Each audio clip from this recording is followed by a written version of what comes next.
There's a ghost in the number 10 shirt. In 2017, the football world was at Dele Alli's feet. He wasn't just good, he was inevitable. By age 21, he had more goal involvements than Lampard, Gerrard, and Beckham combined at that same age. Real Madrid were calling. A $100 million price tag felt like a bargain. He was the golden boy of English football.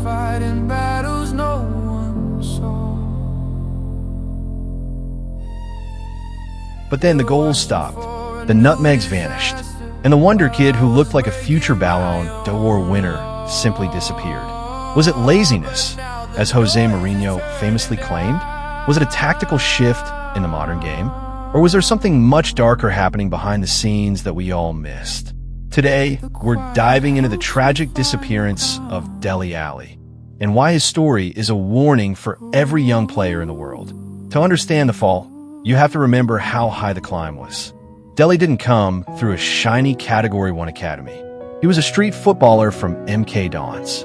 He played with a nutmeg first, apologized later attitude that the Premier League wasn't ready for.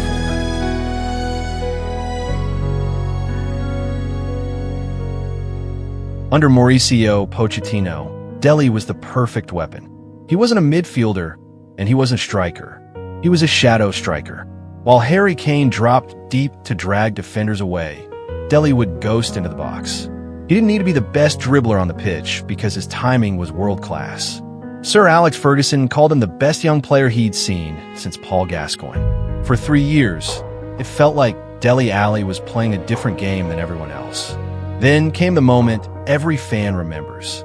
Jose Mourinho sitting across from Dele, calling him lazy in training. At the time, we laughed.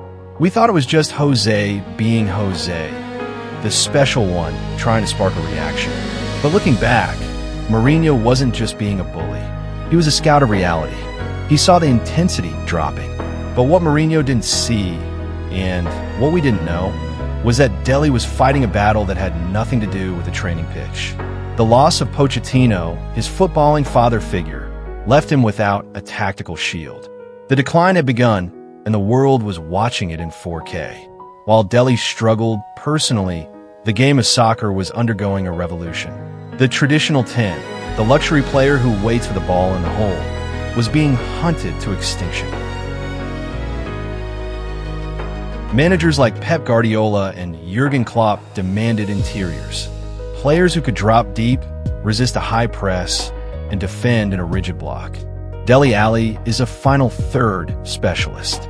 He's at his best finishing moves, not starting them. When managers try to drop him into a midfield 3 to get him on the ball, it backfired. He lacked the defensive discipline of a holding mid and the passing range of a deep-line playmaker. In the modern robotic system of 2024, there is no room for a ghost. Dele became tactically homeless. For years, the media called him finished. They called him a party boy.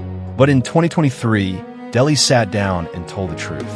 He spoke about his childhood trauma, his struggle with addiction to sleeping pills, and the mental toll of being a superstar while your foundation is crumbling. We often forget that these players aren't just FIFA cards with stats. They are humans. Dele was trying to fix a broken soul while the world was criticizing his work rate. The physical injuries, the constant hamstring tears, were just his body finally agreeing with his mind. It was all too much. The tragedy of Dele Alli isn't that he failed. It's that he achieved everything we dream of while carrying a weight most of us couldn't imagine.